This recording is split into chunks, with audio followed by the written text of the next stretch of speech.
If you want to see someone look at you like you have 3 heads, try telling a room full of people that you don't care about the Super Bowl. It's the ultimate social taboo. It's like admitting you don't like oxygen or that you think puppies are just okay. We've built this massive cultural machine around a single Sunday, but for millions of us, the big game carries the same emotional weight. As a competitive Excel spreadsheet tournament, it's not that we're trying to be edgy or contrarian, it's that our internal wiring simply doesn't have a port for this specific type of chaos. Today we're looking at the actual psychology of why the hype just doesn't land for everyone. So let's get into it. First thing you need to understand is that caring about sports isn't a factory setting. You aren't born with a pre-installed touchdown button in your hypothalamus. What fans experience is something called basking in reflected glory, or BIRGing. It's a chemical shortcut where your brain claims a win it didn't earn. You're on your couch eating chips, but your brain is spiking dopamine like you just ran the winning play yourself. For the non-fan, watching this is like seeing someone get high off a scratch and sniff sticker. The trigger just isn't there. There's also the volume knob of your nervous system. The Journal of Consumer Psychology points out that we all have different optimal stimulation levels. Some people's brains are built for the high-octane, chaotic energy of a stadium or a loud party. They need that roar to feel alive. Others, that same noise is just a sensory tax. If you have a lower threshold, a 3-hour game isn't exciting. It's just an endurance test for your adrenal glands. We also have to talk about our inner cavemen. Humans are hardwired for tribalism. Because back in the day, being part of the in-group meant you didn't get eaten by a saber-toothed tiger.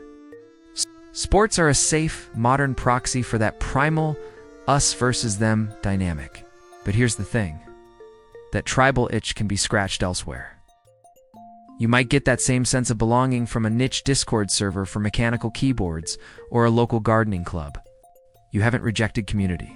You've just opted out of the specific oblong ball version of it. Then there's the locus of control. Some people love the surrender of sports, investing total emotional energy into an outcome they have zero power to change. It's a ride, but if you have a strong internal locus of control, that might feel fundamentally stressful. You'd rather spend your emotional currency on things where your effort actually moves the needle. Screaming at a TV doesn't change the field goal, and for some, that lack of agency is a total deal breaker. We're told the thrill of sports is that anything can happen. But for the 20% of us who are highly sensitive persons, or those with a lower tolerance for ambiguity, unpredictability is just another word for stress. When you combine that tension with the fact that the result doesn't actually impact your mortgage or your health, it starts to feel like a lot of voluntary anxiety for a 0% ROI. At the end of the day, we don't need to overanalyze every preference. Sometimes you just don't like the flavor of the Super Bowl. The same way some people can't stand cilantro. The weirdest part of the whole spectacle isn't the people staying quiet, it's the defensiveness of the people who do care. It's as if by not joining the ritual, you're poking a hole in the collective illusion. But whether you're counting down the seconds to kickoff, or counting down the minutes until the grocery store is empty because everyone else is busy, it's all valid. We don't have to see the world through the same lens for the world to keep turning.